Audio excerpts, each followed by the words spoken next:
Assalamualaikum dan salam bahagia saudara dan saudari yang dihormati sekalian.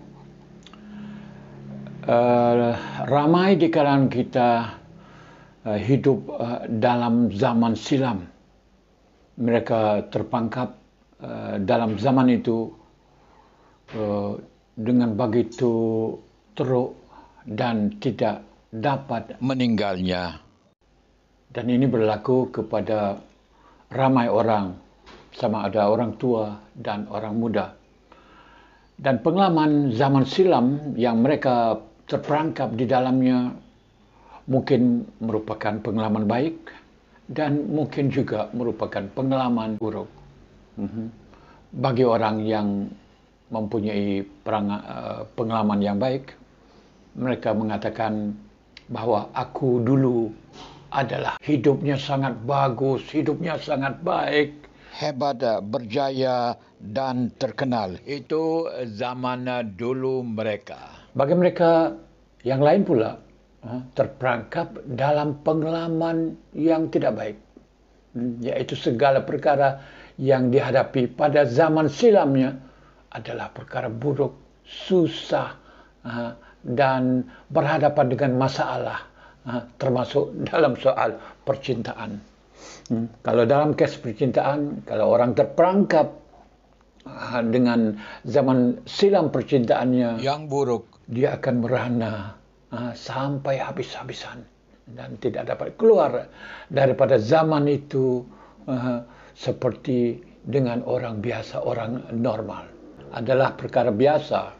Kalau kita memikir tentang masa silam, seperti juga kita berfikir tentang masa depan, itu adalah perkara biasa.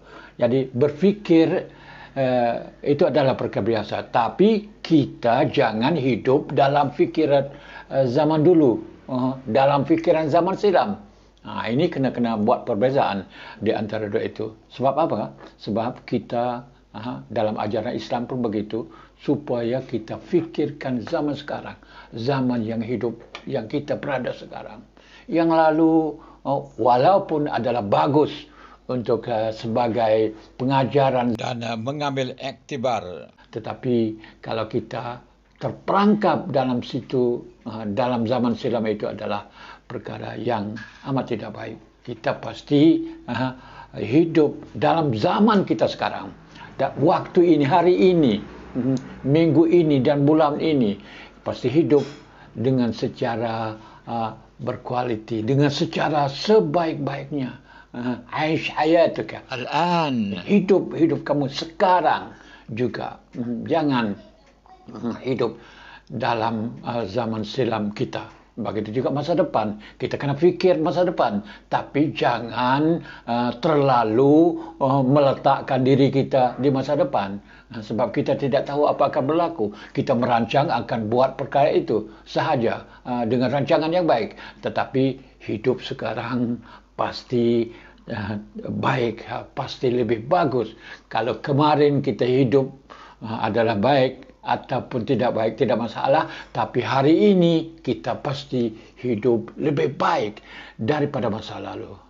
Ini adalah nasihat saya. Kita harus hidup dengan zaman kita sekarang ini, supaya kita tidak menjadi masalah.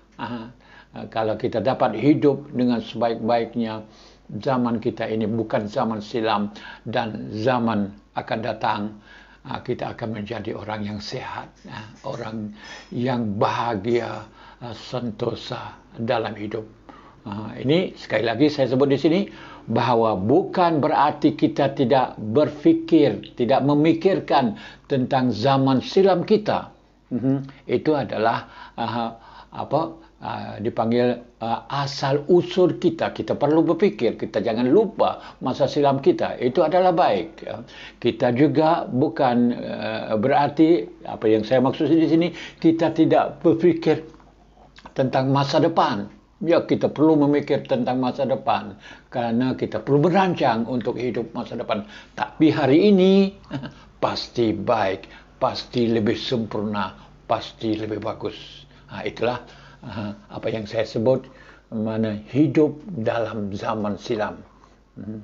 Terima kasih kerana menonton dan kita berjumpa lagi esok. Sekian, wassalam.